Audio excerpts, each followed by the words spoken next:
नमो भगवते वासुदेवाय। नमस्कार दोस्तों, आज के इस वीडियो में हम सुनेंगे पंच भीखों की कथा। इसे भीष्म पंचक के नाम से भी जाना जाता है। कार्तिक के अंतिम 5 दिनों में यह कथा प्रत्येक व्यक्ति को श्रवण करनी चाहिए, जिससे मनुष्य के सभी पाप उसी क्षण समाप्त होकर के उससे सुख सौभाग्य की वृद्धि होती है। इस कथा के अनुसार किसी गांव में एक साहूकार रहा करता था। उस साहूकार के एक बेटा और बहू थे। बहू पति परायण स्त्री थी, अति ही रूपवती और गुणवती थी। पूजा पाठ करना, नैतिकता के सभी नियमों का पालन करना, यह सभी बहू में कूट कूट कर भरी थी।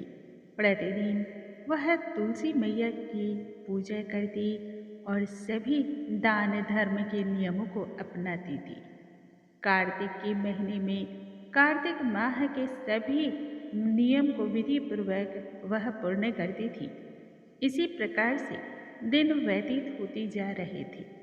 कार्तिक का माह आया और बहू ने कार्तिक माह के नियम को धारण किया।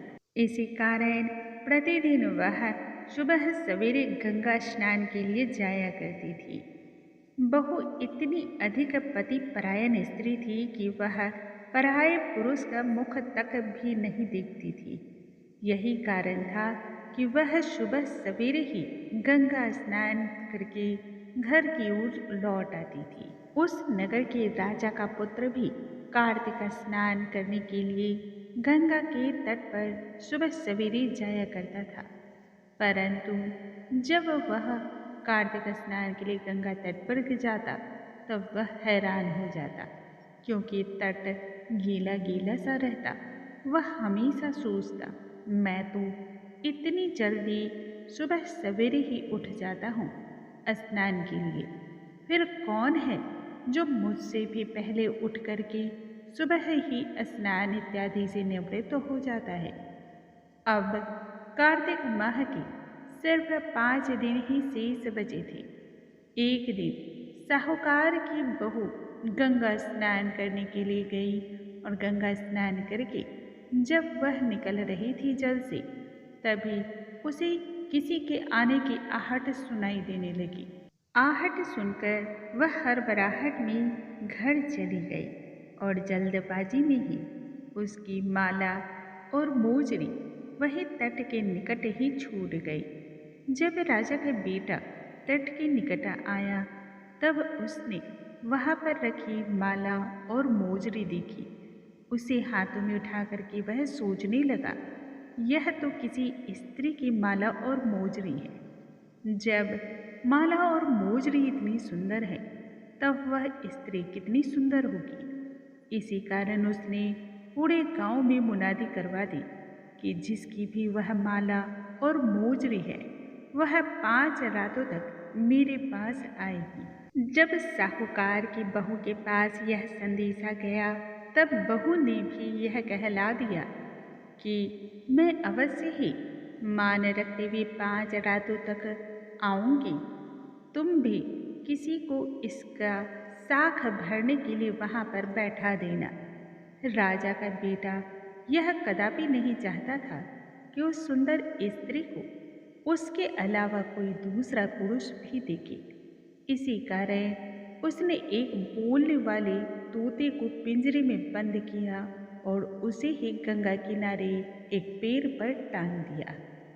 सुबह जब साहूकार की बहू गंगा तट पर स्नान करने के लिए आई तब पहले पैरी पर पैर रखा और कहने लगी, हे कार्तिक के ठाकुर राई दामोदर, 5 पांडु, 6 नारायण, भीखम राजा, मेरी लाज रखियो, उस पापी को नींद आ जाए। इतना कहना था कि राजा के पुत्र को निद्रा आ गई और बहू नहा धोकर चलने जब लगी तब तोते से कहने लगी, सुआ सुआ, तेरे गल डालूंगी हीरा, मेरी साख भरियो मेरे वीरा।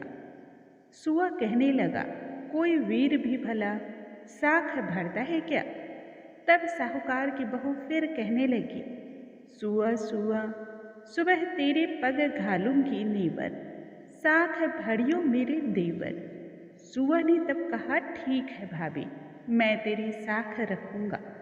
यह कहकर के साहूकार की बहू चली गई। राजा का बेटा जब हड़बड़ा कर उठा तब सुगे से पूछने लगा, क्या वह सुंदर स्त्री आई थी? भला वह कैसी दिखती थी? सुगा कहने लगा, आभा की सी बिजली, होली की सी झल, केले की सी कामिनी और गुलाबी का सा रंग। अगले दिन राजा की बेटे ने सोचा, आज मैं अपनी उंगली में चीरा लगा लूंगा, इससे मुझे पीड़ा होगी, तब मुझे नींद नहीं आएगी। और इसी कारण उसने अपनी उंगली में चीरा लगाया और वहीं गंगा तट पर लेट करके उस सुंदर स्त्री का इंतजार करने लगा। वह स्त्री फिर आई और उसने भगवान से फिर पुनः उसी प्रकार से प्रार्थना किया। राजकुमार को आज फिर से निद्रा आ गई। इस तरह से साहूकार की बहू फिर से स्नान करके वापस घर की ओर जब जाने लगी, तब फिर से तोते से वही सारी बातें दोहरा दी। जब राजकुमार सुबह जगा तब वह वापस सुगे से पूछने लगा, हे सुगा, क्या पुनः वह स्त्री आई थी? तब सुगे ने फिर से वही बात दोहरा दी। अब तो राजकुमार ने सोचा कि आज तो मैं बिल्कुल ना सोऊंगा, अपनी आंखों में मिर्ची डाल लूंगा, जिससे मुझे पीड़ा बहुत अधिक होगी, जलन बहुत होगा, तब तो मुझे निद्रा बिल्कुल ना आएगी। रात में वह आंखों में मिर्ची डालकर बैठ गया। साहूकार की बहू फिर आई और उसने प्रार्थना किया, जिससे राजा के बेटे को फिर से निद्रा आ गई। राजकुमार ने तोते से पुनः बहू के आने के विषय में फिर से जब पूछा, तब तोते ने फिर से वही सारी बातें कह दी। राजकुमार अब तो सोचने लगा कि आज मैं तो बिना बिस्तर के ही बैठूंगा, क्योंकि बिस्तर आरामदेह होता है और इसी कारण मुझे बार बार निद्रा आ जाती है। अब राजा का बेटा उस दिन बिना बिस्तर के ही बैठ गया। जब सुबह सवेरे साहूकार की बहू स्नान करने आई, तब उसने भगवान से फिर से प्रार्थना की, हे भगवान, आज मेरी लाज रख लेना। यह प्रार्थना करना था कि उधर राजकुमार को निद्रा आ गई। जब साहूकार की बहू नहाकर जाने लगी, तब उसने पुनः से तोते से वही सारी बातें कह सुनाई। राजकुमार जब हड़बड़ा कर उठा, तब तक साहूकार की बहू जा चुकी थी। तब वह सोच में पड़ गया, आखिर रोज रोज तो यही हो रहा है, अब तो सिर्फ एक दिन ही बची है। आज मैं अंगीठी जलाकर बैठूंगा, जिससे मुझे निद्रा नहीं आएगी। उस दिन राजकुमार ने अंगीठी जलाई और बैठकर उस सुंदरी का इंतजार करने लगा।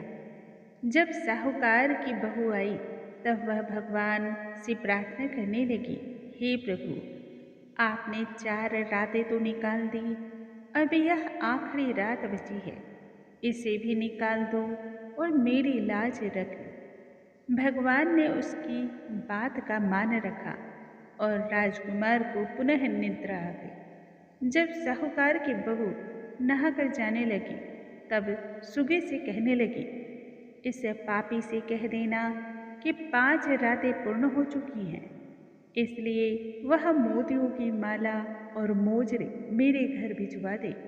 जब सुबह राजकुमार की आंखें खुली, तब उसने सुगे से पूछा, क्या वह आई थी?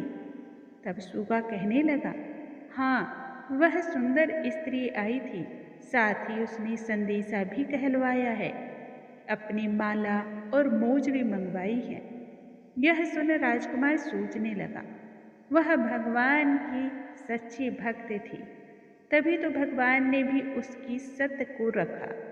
कुछ समय उपरांत राजकुमार को कोढ़ का रोग हो गया। राजा ने ब्राह्मण को बुलवाया और पूछने लगा, मेरे बेटे का शरीर भला क्यों जल रहा है।